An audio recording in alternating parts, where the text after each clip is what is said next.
এবার চ্যাম্পিয়ন্স ট্রফিতে আমরা বাংলাদেশ দল নিয়ে খুব একটা স্বপ্ন কেউ দেখতেছি না, অনেকটা হাল ছেড়ে দিচ্ছি। এটা কারণ কি জানেন? এটা কারণটা আমাদের অবচেতন মন জানে।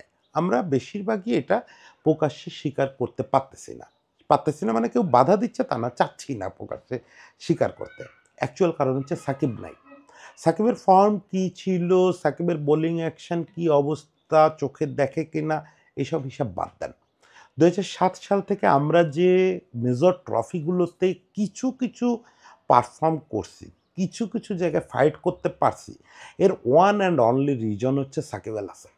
আজকে সেই সাকিব আল হাসান আমাদের দলে নাই। ফলে আমাদের টিম কম্বিনেশন এলোমেলো হয়ে গেছে। আমরা একটা বোলারের অভাবে ভুগতেছি, একটা ব্যাটসম্যানের অভাবে ভুগতেছি। আমরা একাদশ সাজাইতে হিমশিম খাচ্ছি। আমরা জানি সাকিব ছাড়া বাংলাদেশ দল কেমন অবস্থায় পড়ছে। ফলে সাকিব হয়তো বলতেছেন না, আমি সাকিবের হয়ে বলতেছি, আর ইউ মিসিং মি? আসলে সাকিবকে বাংলাদেশ কতটা মিস করবে সেইটা একটু আলোচনা করে দেখব আজকে, এবং এটা আমাদের স্ট্র্যাটেজিতে কতটা প্রভাব ফেলবে। গতকালকেই সম্ভবত দেখতেছিলাম যে কেউ একজন পোস্ট করছেন যে চ্যাম্পিয়ন্স ট্রফিতে সাকিব চিরকালই বিবর্ণ। উনি চ্যাম্পিয়ন্স ট্রফিতে সাকিব কোন আসরে কয়টা উইকেট পাইছেন ওইটা বলতে চাইছেন। আমার মনে হয় উনি বুঝায় বলতে পারেন নাই যে আমি শুধু বোলিং নিয়ে বলতেছি, আর নতুবা খুব ইন্টেনশনালি ব্যাটিংয়ের দিকটা এড়ায় গেছেন। সাকিব তো শুধু বোলার হিসেবে কোনোদিন কোনো জায়গায় খেলে নাই। ফলে শুধু বোলিং পারফরম্যান্স দিয়ে অনেক সময় তাকে বোঝা যাবে না। আমরা যে একমাত্র সেমিফাইনালটা খেলছি চ্যাম্পিয়ন্স ট্রফিতে, ওটা সাকিবের কাঁধে ভর করেই খেলছি। ওটা সাকিব এবং রিয়াদের ২ টা অতিমানবীয় সেঞ্চুরিতে ভর করেই খেলছি। ফলে সাকিব চ্যাম্পিয়ন্স ট্রফিতে কেন, কোনো গ্লোবাল ইভেন্টে কোনোদিন বিবর্ণ ছিল না। ২০০৭ ওয়ানডে বিশ্বকাপ দিয়ে সাকিব গ্লোবাল ইভেন্টে যাত্রা শুরু করে। এরপরে আপনি যদি এশিয়া কাপের মেজর ইভেন্ট হিসাবে যোগ করেন, আমরা যখন যে মেজর ইভেন্টে খেলছি, সেটা এশিয়া কাপ বলেন, টি-20 world cup, one day world cup, champions trophy যা আপনি বিবেচনায় নেন, আমরা মেজর টুর্নামেন্টে খেলা মানেই সাকিবকে কিছু করতে হবে। এবং সাকিব ভালো করলেই কেবলমাত্র আমরা কিছু একটা করতে পারছি।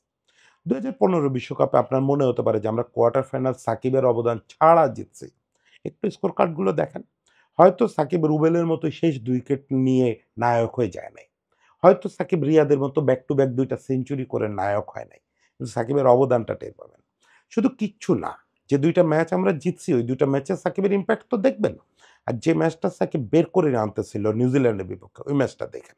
ইভেন যে ম্যাচটা আমরা ইন্ডিয়ার বিপক্ষে বিতর্কিত সিদ্ধান্তের কারণে হেরে গেলাম, যে আমরা সেমিফাইনালে যেতে পারলাম না, সেই ম্যাচেও সাকিবের ইমপ্যাক্টটা দেখেন। তখন তো ইমপ্যাক্ট স্ট্যাটিস্টিক্স এরকম দেখা যেত না। আমার ধারণা ইমপ্যাক্ট স্ট্যাটিস্টিক্স যদি দেখা যায় এখন ফিরে, তাহলে ২০১৫ বিশ্বকাপেও আমাদের ইমপ্যাক্টের দিক থেকে সাকিব উপরের দিকে ছিল। যাই হোক, স্ট্যাটিস্টিক্যালি সাকিব আমাদের জন্য কি এটা বুঝায়া বলাটা আমার কাছে মনে হয় যে এখন একটু মানে বাতুলতা। এটাই ২০২৫ সালে এটার দরকার নাই। শুধুমাত্র ২০১৯ বিশ্বকাপটারে শোকেস করে রাখলেই হবে। ২০১৯ বিশ্বকাপে সাকিব আল হাসান যেটা করছে, এটা পৃথিবীর ইতিহাসে কোনো অলরাউন্ডার, কোনো ক্রিকেটার কখনো করতে পারে নাই আর করতে পারবেও না। এই আমি আজকে এখানে বললাম, আপনি চাইলে এটা দলিলে লিখে রাখতে পারেন। আমার কাছে আসলে আমি সই করে দিব। চাইলে আমারে একদম চরমতম শাস্তি দিতে পারেন যদি কেউ করতে পারে। ২০১৯ বিশ্বকাপে সাকিব আল হাসান যে পারফরম্যান্স ব্যাটে বলে করছে, এইটা ইতিহাসে তো এর আগে কেউ কখনো করতে পারে নাই। এত বড়, বড় অলরাউন্ডার ওয়ার্ল্ড কাপ খেলে গেছে। কোন অলরাউন্ডার করতে পারে নাই। আর কেউ করতে পারবেও না। একদম পারবে না। এই ধরনের অতিমানবীয় পারফরম্যান্স কখনো রিপিট হয় না। ফলে সাকিব গ্লোবাল টুর্নামেন্টে কি? এটা আলাদা কথা। শুধু ২০১৯ বিশ্বকাপে সাকিবের সঙ্গে ২-৩ টা প্লেয়ার যদি দাঁড়ায় যাইত, এই মুশফিক, রিয়াদ এবং একটা বোলার বা মাশরাফি যদি ওরকম জঘন্য পারফরম্যান্স না করত, বা মুশফিক যদি ওরকম ট্র্যাজিক্যাল এবং ফার্সের মতো সব ব্লান্ডার না করত, তাহলে আমরা সেমিফাইনাল খেলতাম, এমনকি ওয়ার্ল্ড কাপ নিয়ে আসলেও আমি কোনো দেখতাম না, কোনো বিস্ময় দেখতাম না। যে পারফরম্যান্স সাকিব করছে। ফলে আমাদের গ্লোবাল স্তরে একমাত্র তারকা আসলে সাকিব। তাকে ছাড়া খেলতে যাওয়াটা একটা অসহায় ফিলিং হওয়ারই কথা। এবং এই ফিলিংটার মধ্যে দিয়ে আমরা গ্লোবাল কোনো টুর্নামেন্টে কখনো যাই নাই। মানে আমরা মনে করতে পারি না যে সেই অবস্থায় কবে পড়ছি। ১৮ বছর হয়ে গেল মনে হয়। কে যেন ঐদিন হিসাব করতেছিল। হ্যাঁ, ২০০৭ থেকে ২০২৫ তো ১৮ই হয়। ১৮ বছর ধরে একটা লোক গ্লোবাল ক্রিকেটে বাংলাদেশের হয়ে সার্ভিস দিয়ে গেছে। এবং তাতে কি হইছে? সাকিব তো শচীন টেন্ডুলকার না। সাকিব শেন ওয়ার্নর না। এবং এই জিনিসটাই আবার সাকিবকে এদের দুজনের চেয়ে একটু আগায় রাখে। কিভাবে রাখে? শচীন টেন্ডুলকার যদি ইন্ডিয়া দলে না থাকে, বা এখনকার জেনারেশনরে বোঝানোর জন্য বলি, বিরাট কোহলি যদি ইন্ডিয়া দলে না থাকে, তাহলে কি হবে? একটা বড় ব্যাটসম্যান মিস করবে ওরা। বিরাট কোহলির বদলে অন্য কাউকে ওই জায়গায় খেলতে হবে। এখন সেটা জয়সওয়াল হতে পারে, অমুক হতে পারে, তমুক হতে পারে, কে হতে পারে আমি জানি না। বিরাট কোহলি হয়তো দেখা যেত যে ওইখানে যে রান করতো তার চেয়ে ওই নতুন ছেলেটা বেশি করে ফেলছে বা সামান্য একটু কম করবে। এইটাই তো। বা আপনি শেন ওয়ার্নের কথা ভাবেন। শেন ওয়ার্ন অস্ট্রেলিয়ার দলে ওই সময় না থাকলে কি হতো? আচ্ছা শেন ওয়ার্ন তো ওই যুগের খেলোয়াড়, এই যুগের আপনি যেকোনো একটা প্লেয়ারে পিক করেন। বুমরারেই পিক করেন, একই ইন্ডিয়া থেকে ২ টারে পিক করলাম। বুমরা যদি না থাকে কি হবে? এই হর্ষিত প্যাটেলরা হয়তো বুমরা থাকলে একটা প্যানিক তৈরি করে দিত প্রতিপক্ষের উপরে। ৪-৫ টা উইকেট নিয়ে নিত। হর্ষিত রানা প্যানিকটা তৈরি করতে পারবে না, ৩-৪ টা উইকেট নেবে। এই তো। কিন্তু সাকিবের ব্যাপারটা তো তা না। সাকিব বিরাট কোহলির মতো অত রানও করবে না, অত ভরসাও দিবে না।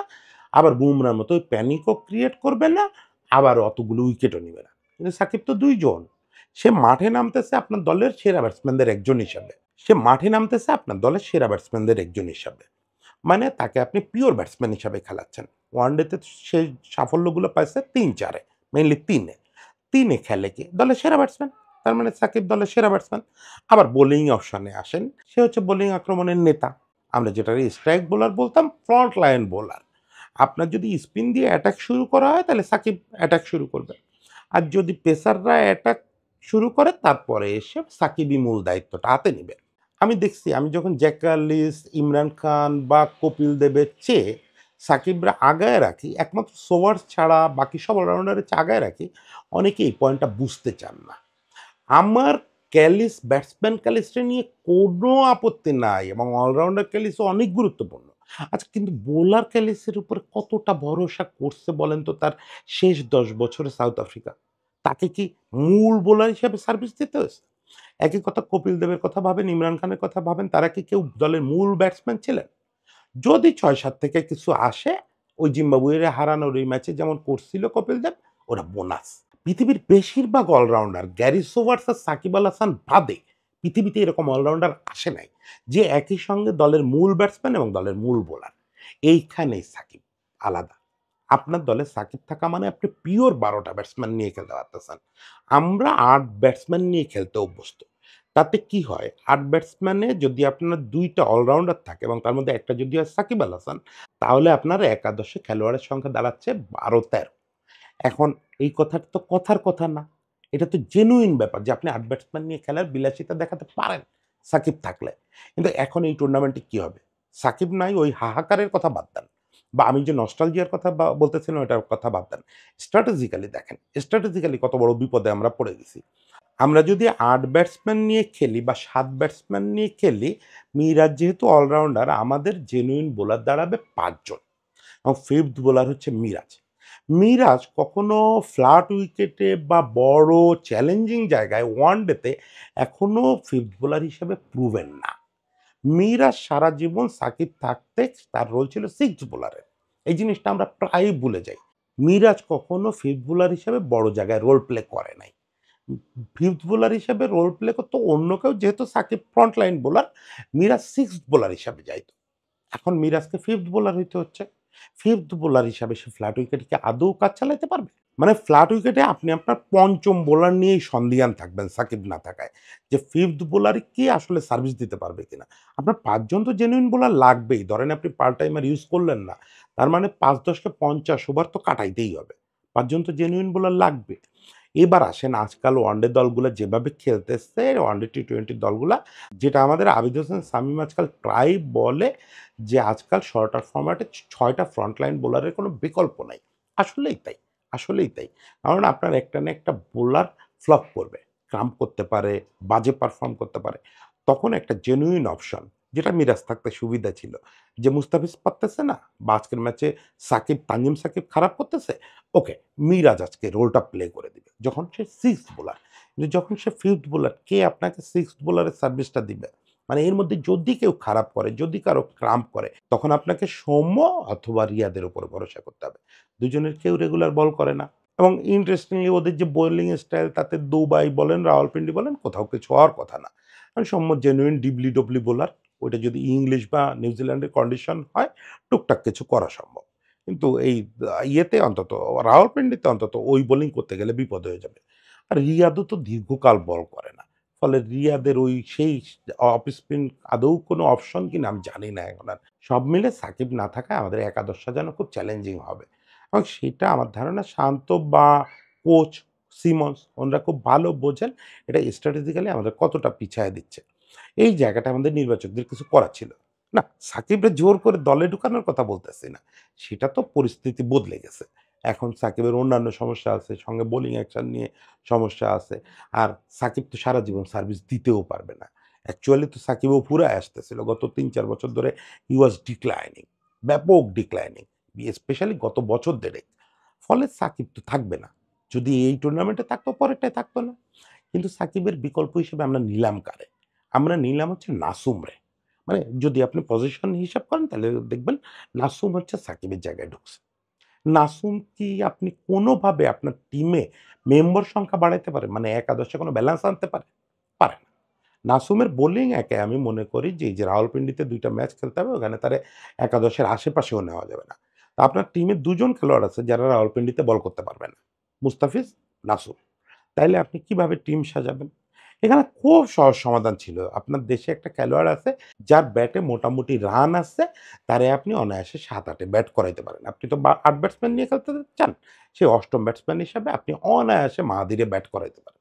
আর ও শর্টার ফরম্যাটে যেকোনো ধরনের উইকেটে, বিশেষ করে ফ্ল্যাট উইকেটে ওর যে লেন্থের কারুকাজ এবং ওর যে পেস ভেরিয়েশন, এইটা দিয়ে ও বাংলাদেশের সেরা স্পিনার হইতে পারে শর্টার ফরম্যাটে। সেটা প্রুভেন। একবার না, বহুবার প্রুভ করছে।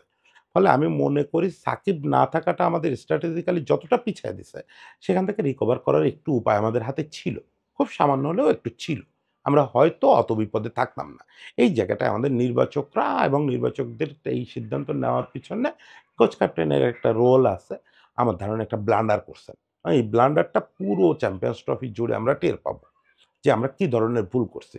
আমি চাই আমার ভুল প্রমাণ করা হোক। বিশেষ করে নাসুমের কথা বলতেছি।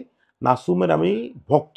তার যে ব্যক্তিত্ব, তার যে বারবার লড়াই করে ফিরে আসা, এই জিনিসটার আমি ভক্ত। আমি চাই নাসুম আমার ভুল প্রমাণ করুক।